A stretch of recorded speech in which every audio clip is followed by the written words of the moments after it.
What's up YouTube, and welcome back to another episode of my tiny fish room. Today I figured that we would go over and do a fish room update before all the fish end up getting moved once the big tank is done. Plus we have a lot of new subscribers, so thank you to each and every one of you who hit that subscribe button. Super appreciate it, really helps the channel, so thank you very much. First and foremost, let's talk about what fish we keep in the tiny fish room, and we'll tell you a little bit about each one of them, where they came from, and a little bit about the fish. So without further ado, let's get right into today's video. Let's go.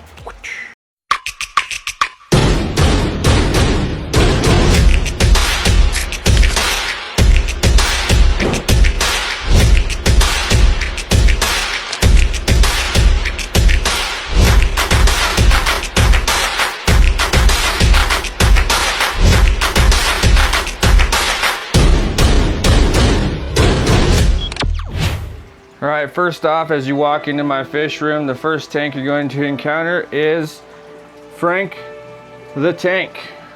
Frank is a Crinicula lepetoda, more commonly known as a pike, or he's a warm water fish from South America. He's a very bony fish. They have different variations of that stripe on their body. You see how he has those really distinctive stripes going vertically. That can vary across different pike. You know, there's many species of pike. Here in Colorado, we have northern pike. That's a common fish that we catch and eat. And Frank here is a pure predator. He just had a little bit of goldfish, which you can see he's left him a little snack for later. I think he actually had to regurgitate a little bit because he was eating so much. But Frank lives alone in this 75-gallon haven for an absolute beautiful, pure predator. All right, let's move on to the next tank. Now, as you round the corner, we have a matching 75-gallon tank right here, which, yes, indeed, is in need of a water change. I will get to that later today. We'll have that done here shortly. This is Earl. Earl is a tiger Oscar, South American. He got into a fight with his roommate. That's why he's got that little white spot on his chin. Earl is a goldfish farmer. These goldfish were purchased to feed Earl. He used to like to eat goldfish, and since then he's become known to corral them around, keep them well fed, keep them safe from Yusuke. And Yusuke is a green terror. Green terrors are native to freshwater and brackish water environments, and they're just an absolute beautiful fish. So Yusuke, the green terror, and Earl, the tiger Oscar, both live in this 75-gallon tank. As well as we have a common plecotomus who hangs out in here, helps us keep the grass clean. Beautiful fish. I'm sure everybody knows what a pleco is. He's a common pleco. He'll get probably about 18 inches in size, and he will not be able to live in this tank forever. Yusuke is about the only one that could probably call this tank a forever home. Earl will outgrow this habitat, as well as Earl's flock of goldfish. So, with that tank done, let's move right over to our Guppy tank, which is right here opposite to Earl. Now, this is a colony of guppies. I started off with that yellow male right there. He's one of two original fish that I purchased. The female unfortunately did pass away, and we have a few things in this tank. We have several guppies being born at this rate almost daily. So if you look really closely, you can see some really tiny fish in there. The females we never feed out. We only feed males to Frank occasionally. We have a super over infestation of snails. You can see snail eggs all over the place. So in this tank, if you look back at some of my previous videos, we did a video where we put 2 assassin snails in here. On average, per snail eating roughly 100 commonplace snails per week. So we don't want to get rid of all our snails, but we do want to reduce the population a little bit and make it more sustainable. Now, the assassin snails are hard to find. You catch glimpses of them every once in a while, but rest assured they are in there. They are alive and well and working. So yeah, this is a guppy tank. I'll continue to breed out guppies. This is the color I am creating. I guess somewhat of a bronco fish. It's orange, like a red orange with blue and white. Came from a yellow and a blue, yellow male and a female blue guppy. So that's really cool. And that's just basically for feeder food. We feed the snails, we feed the fish to other animals in the fish room. So this is just to help with the cost of feeding, because if you're going to be a fish keeper, the food will eventually get expensive. If you're going to keep small fish in large numbers, it will be expensive. If you're going to keep small numbers of fish that are really large, it's going to be expensive.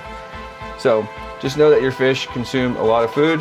So if there's ways to grow food for your fish, which we know where they're coming from, we're familiar with the water, we're familiar with the conditions that these fish live in, so we're pretty comfortable in feeding our fish those. And we do introduce new guppies to the tank. Once this colony is established, we'll introduce new males to keep the genetics from getting too mucky from cross breeding the same genetics.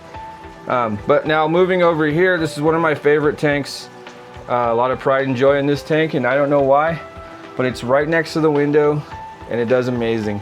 There's plenty of light that gets through here. You can see the window right there is pretty much the full length of the tank. But look how beautiful this tank is.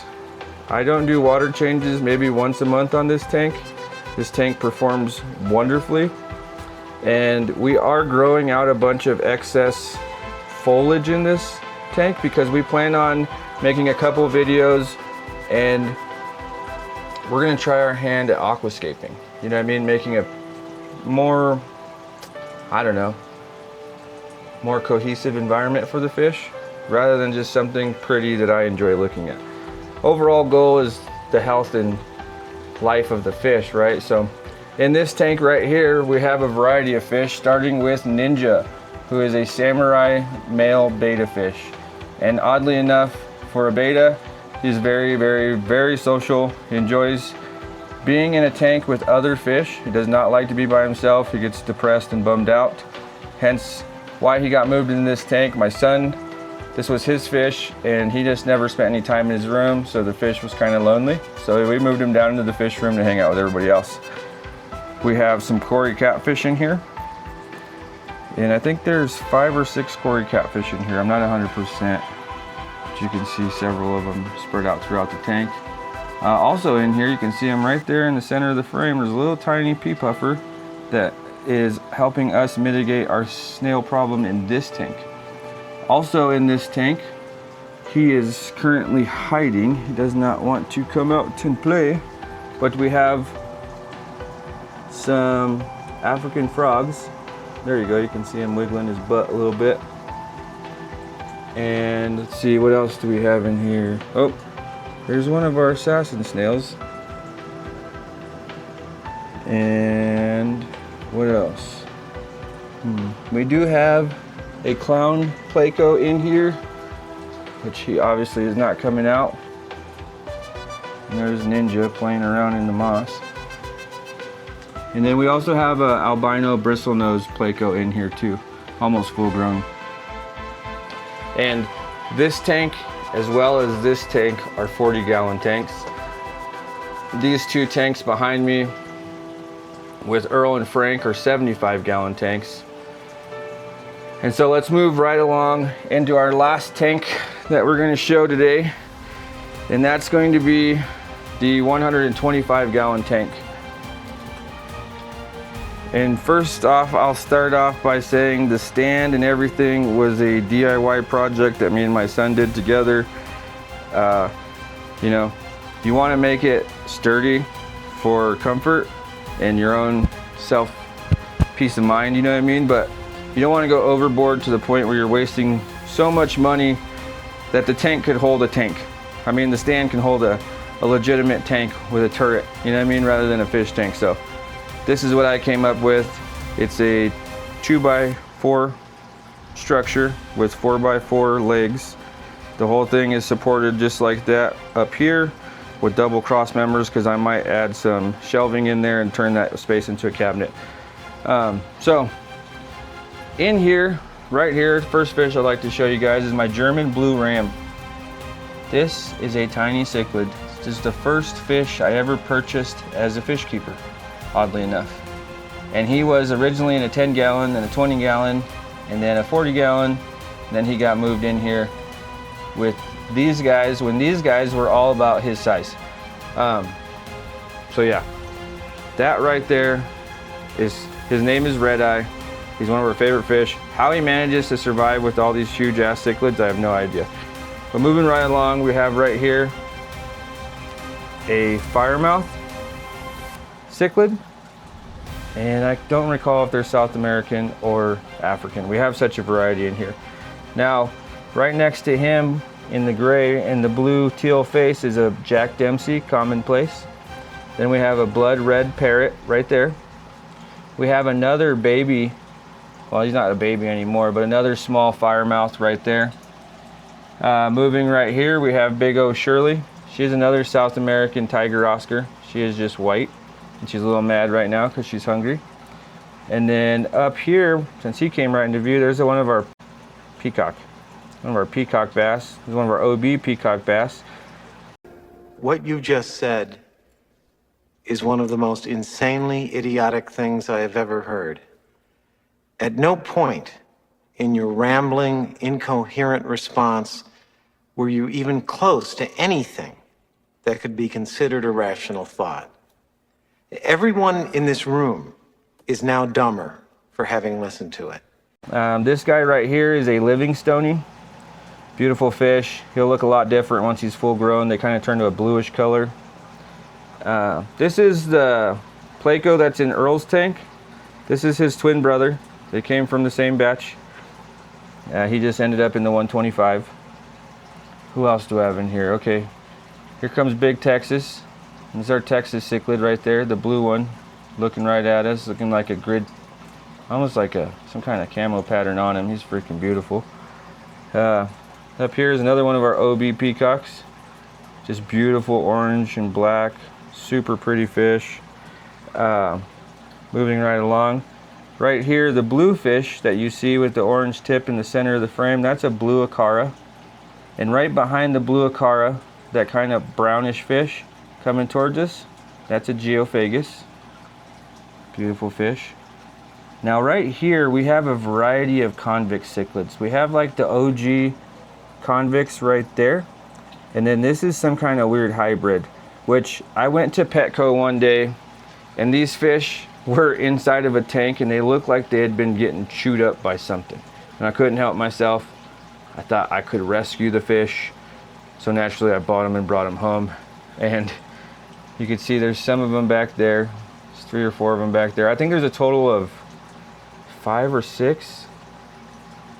5. I think we have 5 total convicts. Each one of them, we call them inmates and have given them inmate numbers associated to birthdays and stuff like that, just to be funny. Now right there, hard to see as the fish clear, and hopefully he'll come curiously up to the glass, but that is my firemouth, or my flameback, excuse me. And he is freaking gorgeous. He has yellows, reds, and dark purples and blues where it turns to black.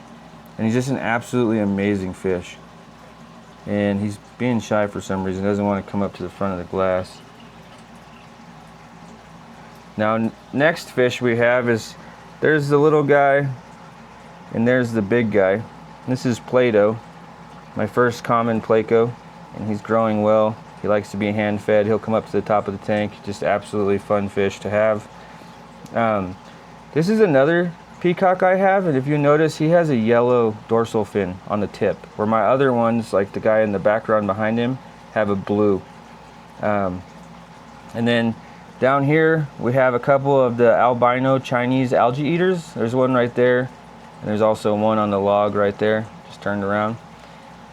Really cool fish. Now in here, despite it being not that decorated, you cannot find all the fish all the time. Right there, hard to see him, but there's my frontosa. Very shy guy. He likes to hang out in his little cave. As well as, where is the Salvini? I don't see the Salvini.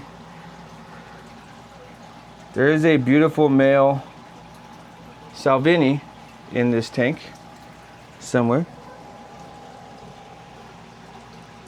And he usually is inside that tube, which I guess is hard to see with the glare. But let's see if we can locate him. Oh, right there is another one.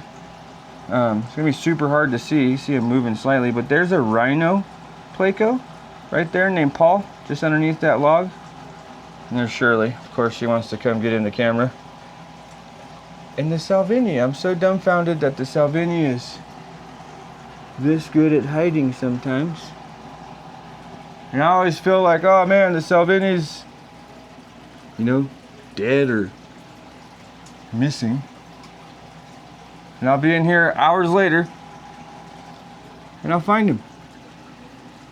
Which is strange. Strange.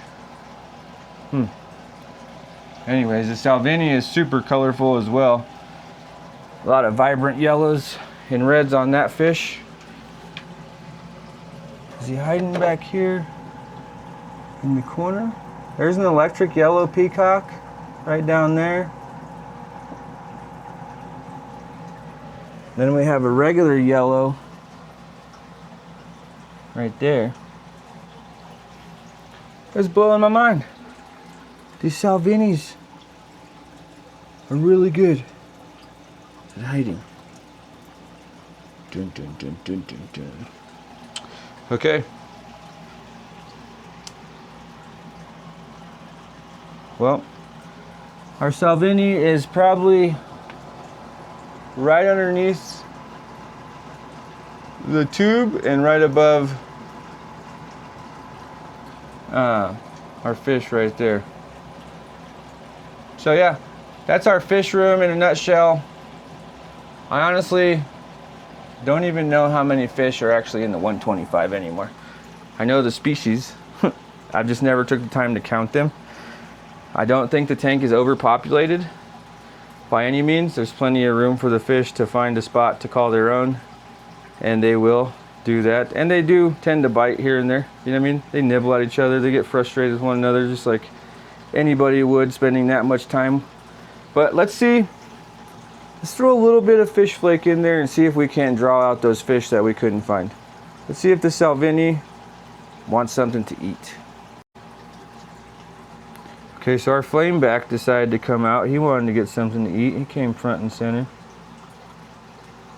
See how beautiful that fish is? Red, yellow. He's got like blue and purple on his face. Okay.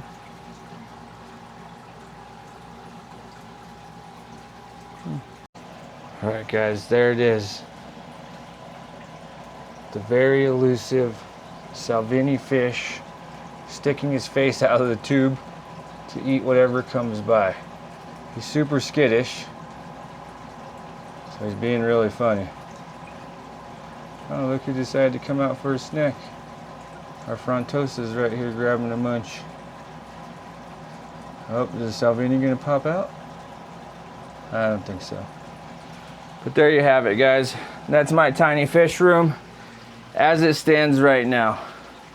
Now let's go take a sneak peek on what my tiny fish room is soon to become. This is something I've been working on for a little while. If you guys watch the channel, you've probably seen the series called My Tiny Warehouse. And that's where we're going to be turning this giant 900-gallon fish tank and this tiny shed into a place for us, sanctuary for our fish, a place for us to experiment, if you will, try new things, and see how far we could take our fish keeping capabilities. This is probably the first of many builds. I I already want to build a bigger, tiny warehouse. I want the space to be small, but I want the tanks to be massive, if that makes sense. So yeah, this is a current work in progress. We've added all the layers we possibly can with epoxy, and I realized that maybe the epoxy I'm using is not so safe, or at least safe for my fish. So the last step that I'm doing on that, which folks will see in episode 8, we're going to be adding pond armor to cap off any epoxy, anything that we've put into the tank that could be harmful to our fish before we start adding fish to it. We still got a little bit of work over here to do, you know, a few walls and panels to put in, which is not that bad. Maybe 4 panels left. We got to add an electrical box and a switch, and then start putting this thing together. So I really just wanted to show you guys a little bit about my tiny fish room, what I do, what I'm about, the fish I keep, and the potential future of this channel is unknown. I'm gonna keep going, I'm gonna keep building, and if you guys keep subscribing, I'm gonna keep going. I'm like addicted to making videos at this point, and I love building stuff as is, so it just goes hand in hand. It's been awesome to film my progress on this project and bring you guys along with me. And just one more time, wanted to say thank you to everybody that subscribed, all the new subscribers. Shout out to each and every one of you for hitting that subscribe button. All my OG subscribers, thank you guys so much for being here from the beginning. A lot of comments and a lot of interaction I've been able to have with the chat, which is super cool because I get to get your guys' input. So for this video, I'm gonna end it right there. I'm gonna leave you guys with a question though. If you could build anything like I'm building right now, would you? And if you would, and you're not building it, how come? What's holding you guys back? You know what I mean? Like for me, personally, it's always finances. You know, I'm working off a budget here. This thing is extremely cheap compared to having somebody come in and do it for me, but still extremely expensive for somebody like me.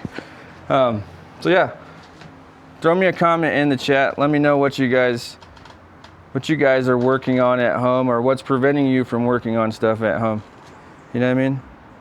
I don't know. Maybe as a community, people can offer each other suggestions. We could help each other out.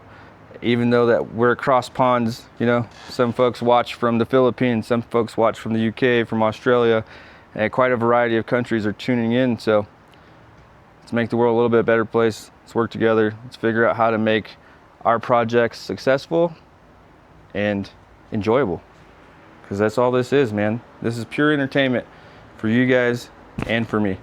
So thank you guys for watching. Make sure to hit that subscribe button, and I will see you in episode 8.